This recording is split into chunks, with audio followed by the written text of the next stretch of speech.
Number 5, persistence with constant self-correction. And here's what most people do is that most people will try once and then it doesn't work and that's it. Or they'll keep trying the same thing that doesn't work. And I'll give you an example.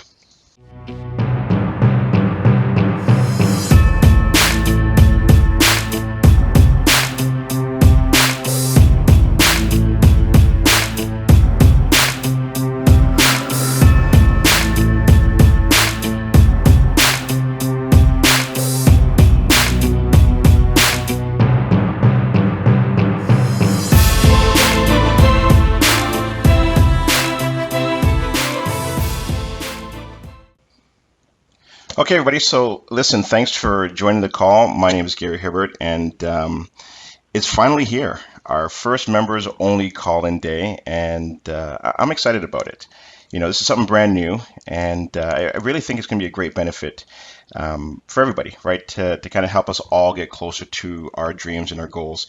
And one of the things for this call tonight, I thought about what the first call should be about.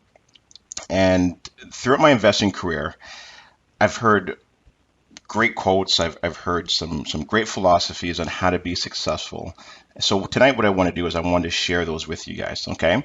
And these quotes and these philosophies help me transition from my 9-to-5 job, and it also helped me grow a real estate investment portfolio that I really never thought possible. So I'm going to share that with you guys tonight, okay? So I'm going to kind of go through the agenda really quick. First, I'm going to talk about the 7 steps to success, and that should take about maybe say 10 or 15 minutes. After that, we're going to jump into the current hot deals that are in the market, and myself, Quentin, and Renee will talk about those deals. And then what we'll do is we'll jump into anybody in the call who's looking for a JV partner, okay? And I'll kind of explain to you guys how that part's going to work. And then after that, we'll kind of get into the questions and answers. And I'm thinking maybe about 10 or 15 minutes we could probably spend on that if we've got that many questions. Okay, so just a reminder for everybody on the call: *6 to mute and *7 to unmute. Okay, and then also if there's any questions, I'll let you guys kind of know when you guys can jump in. Okay. So with that, why don't we get started? So if you guys, if you got a pen and you got some paper, grab some, because you know, I think what I'm going to share with you guys tonight is, you know, will help you guys. Okay, so 7 steps to success. So number 1, and this is not in any order, but the first one is to have a big, compelling vision. And most of the call may or may not have one, but I'll share with you what I did. So before I left my job at TD Bank, my big, compelling vision was to leave my 9-to-5 job. Okay, but then after I left my 9-to-5 job, here was a problem: was that now I didn't have a big, compelling vision anymore. So it took me a little while to kind of think of what I wanted next. And here's what I came up with: was I wanted to help 100 people find financial freedom. And that's my huge, compelling vision right now, right? So what I'm really trying to get at is that you need something that's going to keep you up late at night, and what's going to allow you to want to wake up early in the morning, right? And to vision it, because there's so many things that are going on in your head, the best way to vision it, at least for me anyways, is to get a whiteboard. And what I did was I put it in my office, so every time I walked in, I saw it every single day, okay? And I'll give you some examples of what was on my board. You know, how many properties I wanted, the vacations that I wanted to take, the education company that I wanted to start, which was Smart Home Choice, the book that I wanted to write. And then more importantly, beside each of those goals that I wanted, I actually put a month beside it. So for example, like the book that I wanted to write, I'd actually write it, you know, put December beside it. And now when I came into my office every single day, I would actually see those goals that I wanted and the deadline that I put for myself. Okay. And I really believe that's why so many people fail and they fall back to their 9-to-5 jobs, is that if you don't visualize it, it's very difficult to actually have it. And here's the other thing as well too, is that while you're going through all this, I can tell you this, hands down, you are going to go through, for lack of a better word, a lot of crap. You know, and I've gone through some of them. Horrible tenants, you know, tenants that have destroyed some of the homes that I've had, you know, where I've had a deal ready to go on the table and I've got no JV partners, right? So to summarize, here's what you want to do. You want to think about it constantly. And here's also what's really important is you also want to be able to sample it consistently. And here's what I mean by that. So let's say now you write down that you want a new car. Go out and test drive that car. Or if you want to get an investment property, go and look at homes, right? Here's something that I want you guys to jot down. And I think this is probably one of the best sayings that I've ever heard. There's lots of great ones out there, but this one's incredible. Okay, help as many people get what they want, and you can have anything that you want. And that was written by Jim Rohn. Okay, so that's a fantastic quote.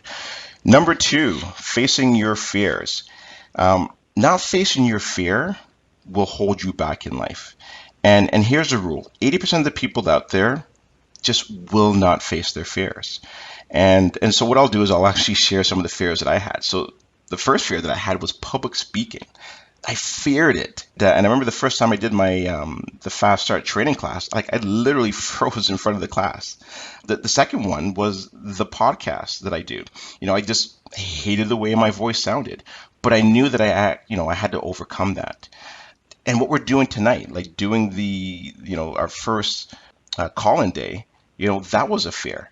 And it wasn't so much of actually doing it. It was the fact of when you don't do it or hold off for like a whole entire year, that usually kind of indicates that you've got a fear, because it's something that I did have on my board.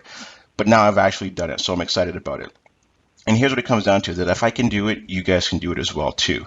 And here's another thing that actually helped me as well, is that I put things into context. So I would do a worst case scenario.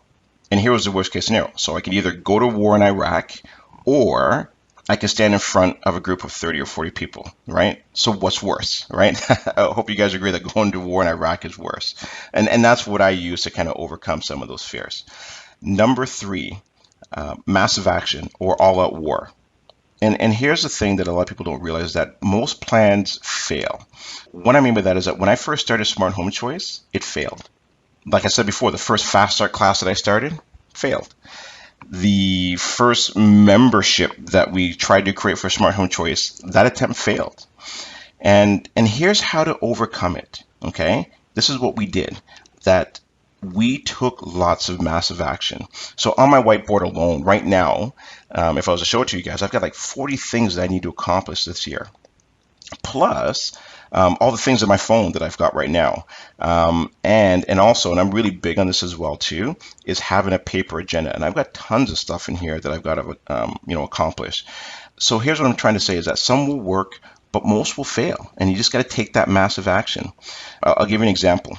I'm sure most of you on the call work for either a large or a mid-sized company.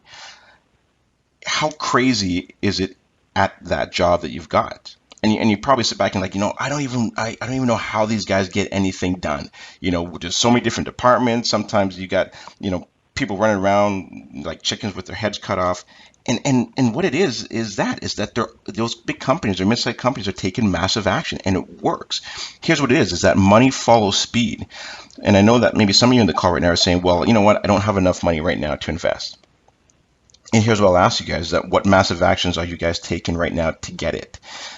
At my place, because I work from home, it's chaos here some days. The phone is ringing, there's emails coming in, there's deals falling apart, there's people that are wanting to back out of deals, there's tenants, ruining people's homes. But it's because you're taking massive action is what's going to get you ahead, okay? Number four, and this is an important one as well too, accept complete responsibility for everything in your life. So don't be dependent on somebody else.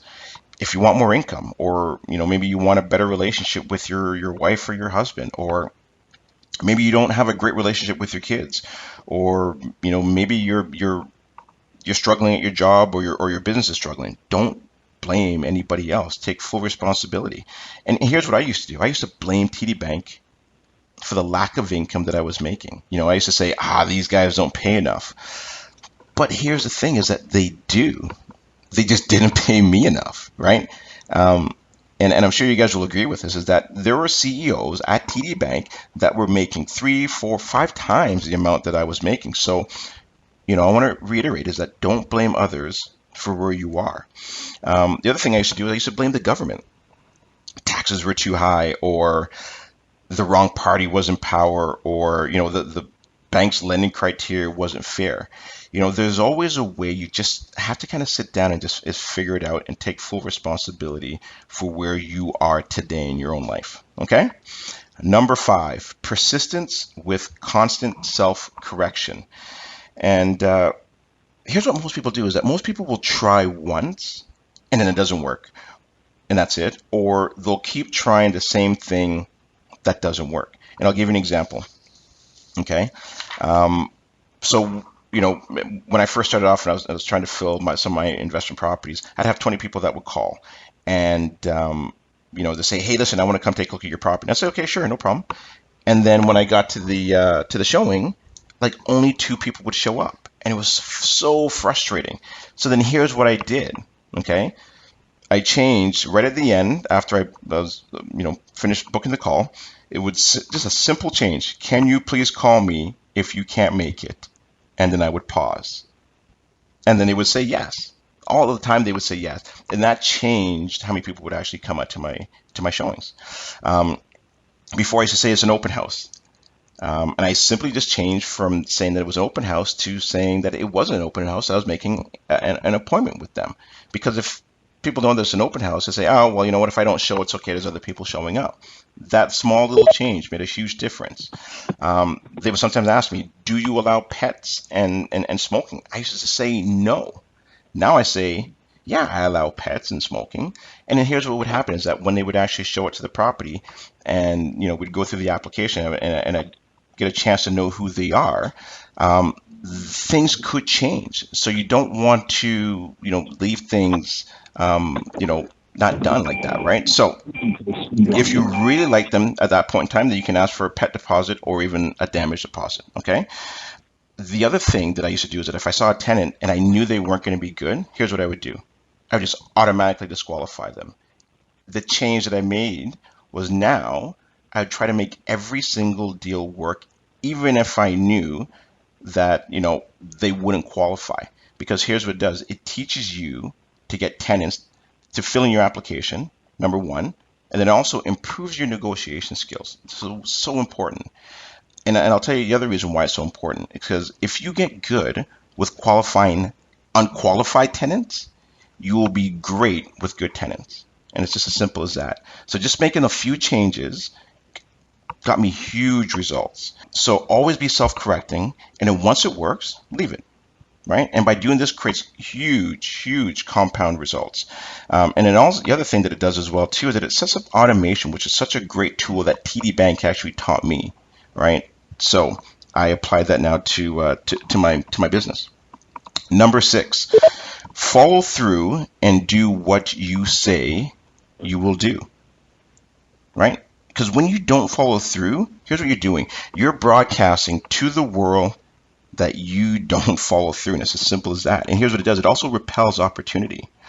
And probably even worse than that, it actually erodes your self-confidence and it sets you up for failure. And here's an 80-20 rule. 80% of the people just don't follow through. And I probably think it's much higher than that. And I'll give you an example. About a couple weeks ago, and this is for myself personally, I contacted Rain, and for anybody on the call who doesn't know who Rain is, it's a real estate investment network group for one-on-one coaching. And I really wanted that just because, I'm starting to do some of these mastermind calls with the members that we have. And the call was set for 2 p.m., and I got a call at 1:59 p.m. So I'll share this with you. I guarantee that Rain taught her to follow through. Right? So you can't become wealthy if you don't follow through. So it's an important step. And then number 7, last but definitely not least, is our mastermind groups. And if you don't know what a mastermind group is or an event, for anybody that's new to Smart Home Choice, it's a group of people that really just kind of get together and learn from leaders and each other. They also share new ideas, new opportunities, and what's working and what's not working. And I'll share this with you guys, okay? And this is actually a really good quote from Napoleon Hill. I'm not sure if anybody's heard of him. I'm sure a few of you on the call have, but Napoleon Hill wrote the book Think and Grow Rich. And if you don't have that in your book collection, it's definitely a book that you guys need to get, okay? So here's a quote. This form of Cooperative alliance has been the basis of nearly every great fortune. Your understanding of this great truth may definitely determine your financial status. End quote. So I truly believe that you need to be a part of a mastermind group, okay? And there's three sources of knowledge. Number one, there's infinite intelligence. And what that means is learning from people that have done it before. Okay? Number one, infinite intelligence. Number two, accumulative experience. And what that is essentially what we're actually doing on the call right now. Okay? And then number three is experiment and research. And what this is just different people testing and trying different things. And if you study anyone who's successful, they all use mastermind groups. And this is why I wanted to start doing these calls. Not that you can just learn from me and my team, but so that I can also learn from you guys as well too, right? Because it's the whole collective group. Because I can tell you this, I don't know everything about investing in real estate, but I have learned a ton of great information over the last 7 to 8 years, which I'm more than happy to share with you guys. Okay, and one of the other things as well too that I'm looking to do, and maybe in the next few months, is create like a goal level, so that there's some accountability to help the members who are on the call tonight, that really kind of help force them to grow as well too. Okay, so just probably something new to kind of add onto my plate of all the other things that I do. So those are the 7 steps to success. Let me recap it for you guys, for anybody that kind of joined the call a little bit late. Number one, you have to have a big, compelling vision. Okay. Number two, facing your fears. Number three, taking massive action because it's an all-out war. Number four, accept complete responsibility for everything in your life. Number five, persistence with constant self-correction. Number six, follow through and do what you say you will do. That's such a huge one. And then number seven, everybody that's successful, join a mastermind group. And that is it. Those are the 7 steps to success. Okay. So I hope that helped you guys. Next on the agenda is some current hot deals that we have in the market. And those will probably take maybe a few minutes. And then after we kind of go through these here, what we'll do is we'll kind of maybe open up if you guys have any questions in regards to any of the deals that myself or Quentin or Renee kind of go through. So the first one that I've got here is a property in Curtis. It's on 12 Weaver Street. So this one's been on the market now for about 6 days. It's listed at 310. If you guys have been following the market as closely as I have, 6 days sometimes is a pretty long time on the market, especially for a townhouse. Okay, so this is 3 bedrooms, got 2 bathrooms. It is freehold. There's no maintenance fees on it. So if you guys want to know more about that, or you want to go take a look at it and check it out, let either myself, Renee, or Quentin know. Okay.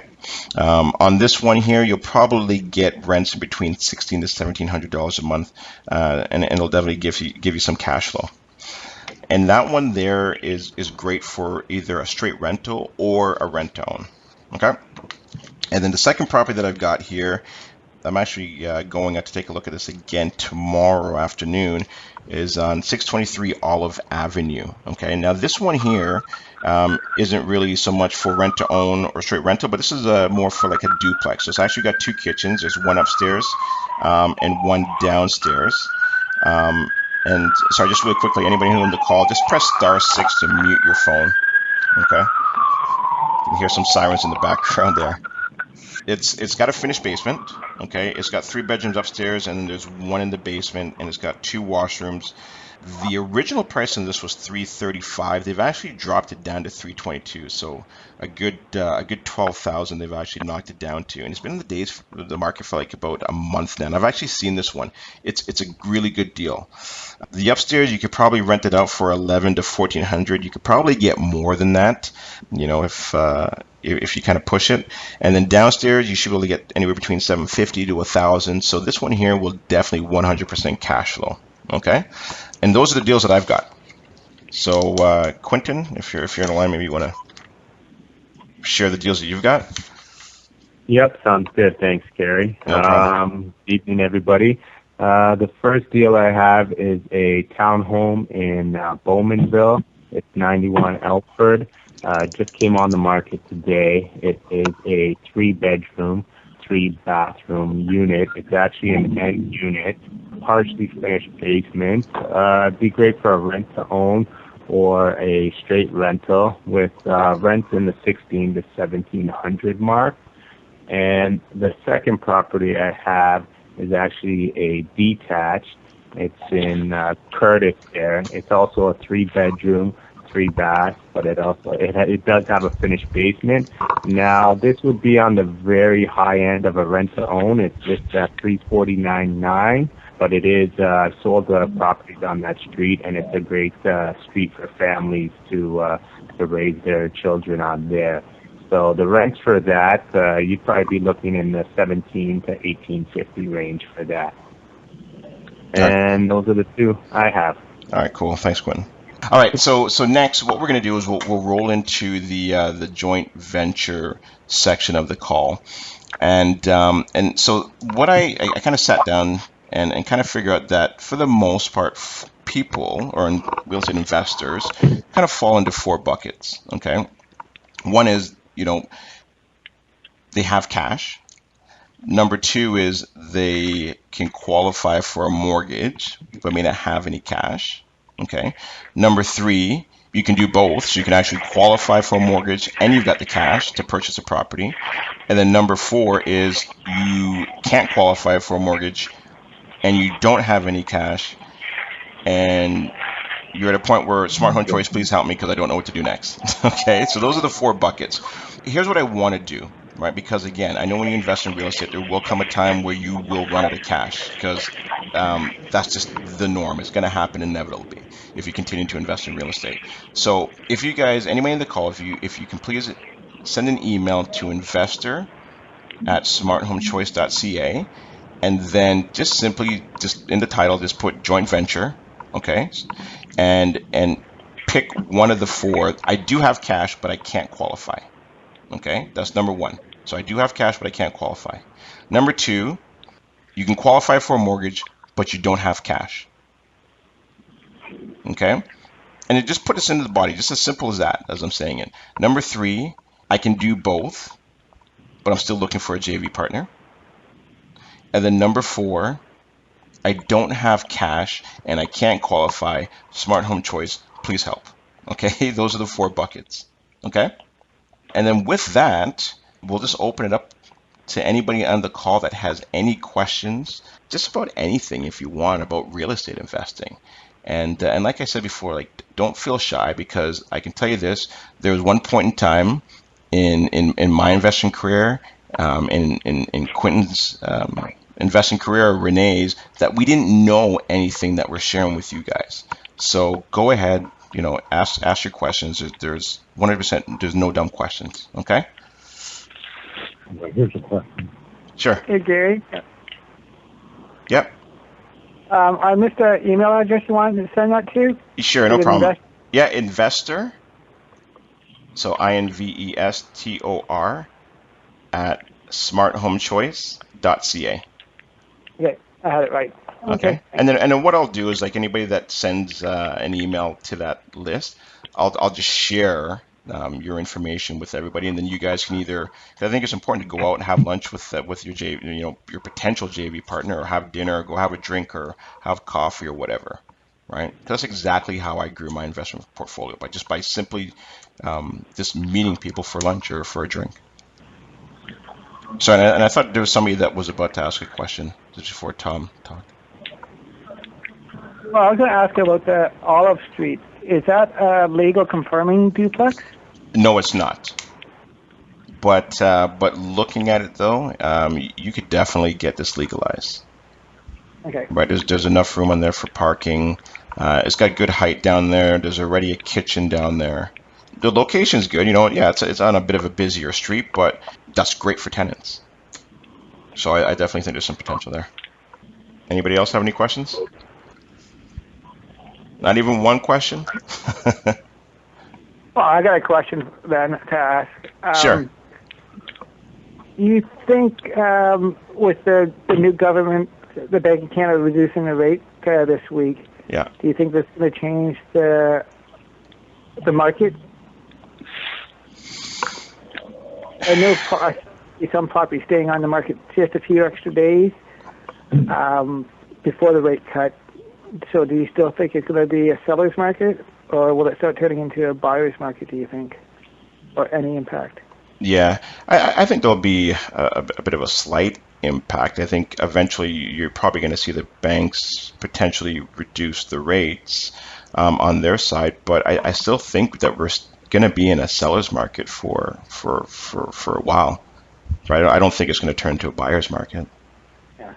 And especially out here, and I mean, it obviously depends on the market that you're in as well too, right? But I mean, out here in the Durham region, I think it's still going to be a very strong seller's market, especially with the expansion of the 401, the expansion of the 407. You know, the house prices out here are, you know, relatively cheap considered to a lot of other places, right? And with such a close proximity to Toronto. So and yeah, just to add to that, Gary, on Tom's point of some houses sitting on the market a little longer now. I think you have a lot of sellers, you know, pumping up their chest nowadays because of the condition of the market and really shooting for the stars now. So I think it's actually somewhat refreshing to see some of them sit a little longer for these ones that are shooting for the stars, because everyone wants to set a new record for their street now. So yeah, I think I agree with Gary on that point. It will still stay in the position of a seller's market right now, as far as we can see anyway. But at the same time, it's refreshing to see that some people are keeping their restraints on for the people shooting for the stars. I guess with that as well too, Quentin, I mean, you know, you've been an agent a lot longer than I have as well, but, you know, when the market does start to slow down, you know, throughout the seasons of the year, you know, so this is a different bit of a market right now as we go into summer as opposed to the spring market. Yeah, exactly. And historically, it's cheap, right? The summer and winter tend to be, you know, slower if you look at historical data in that sense, right? So spring and fall market, and that's what I'm telling my clients right now that are in the market and what we consider hot buyers, that you want to get in the next, you know, 4 to 6 weeks. You do not want to really try to compete once that spring market comes around, especially with the rates staying as low as they are. All right. Anybody else have any questions? All right. Gary, this is Larry. Can you hear me, Gary? Yeah, I can hear you. Hey, Larry. I just wanted to ask you, how you doing? Go ahead, yourself. Promised you I'd call in, so here I am. I just wanted to let you know. Yeah, great. Thanks for joining. I just wanted to get your idea how long rentals are staying on the market. What kind of traffic are you getting right now in the summer? What do you think? Or any of those typical ones you mentioned there, those any of those four, what kind of people would they attract, and what kind of walk-in traffic would you get? Yes. I mean, so I guess what you're asking is, you know, like if you were to pick up that property, you know, how long would it take for you to get it rented out? Is that the question, Larry? Yeah, that's pretty much what I'm asking. Yeah, so for the properties that are for, like, say, like a straight rent or rent to own, you know, the traffic that we're getting at this time of the year, you know, because we usually, the way that I like to do it is we like to do them as showings. So we'll do like the Wednesday evening showing and the Sunday afternoon showing, and that's just, you know, from when we first started trying all kinds of different formulas, and we find that those 2 times work throughout the week. And anytime we've been doing that, we will get on average anywhere from, say, 2 to 3 families, sometimes I've had as high as 10 families come out. So we can usually fill the home, I would say, on average, within, you know, 2 to 4 weeks. Right, because there's lots of traffic out for these properties. Now, again, as well too, is that, you know, you want to make sure that you're picking a property that's going to attract the right tenants as well, right? I'll give you an example. I mean, the property that me and Chris picked up on Ritson, that was a duplex, and we asked a lot higher than what a typical duplex like that would get on the top floor, right? So the average was, I would say, probably around say 1,300 for that. We ended up getting 1,550 for it, and it was just because we were aggressive with our advertising, right? Um, but it also shows you that the Durham region is a hot market. The vacancy rates are incredibly low, so there's a lot of people that are looking for rental properties. There's a lot out there. And even if the phone calls and conversations that I have with people is, some of the tenants are frustrated. They can't find a rental property. Did that help, Larry? And I don't know if you have anything else to add to that, Quentin. So if there's any other questions, I think we'll probably wrap it up. We're at the 35-minute mark, so we went 5 minutes over. But I'd like to hear your feedback on the call if you guys liked it, and if you'd like to maybe see this continue. I probably won't do, if we do decide to do another one, not until say September, because I do want to kind of hold true to the summer hiatus. But I did want to test this one, and I knew that we probably wouldn't get everybody out in the call just because the weather is nice, and we're in the middle of July. But I did want to try it. I'm thinking maybe for the next call, maybe what we could focus on, and if you guys have any suggestions, please, send us an email because I'd love to hear it. But I was thinking about talking about, how to structure your JVs, and at least maybe even the way that I've done them and how I was able to attract some of the joint venture partners that I have today. Okay. So with that, we will wrap up our first members only call. So thanks everybody for joining, and I'll see you guys soon.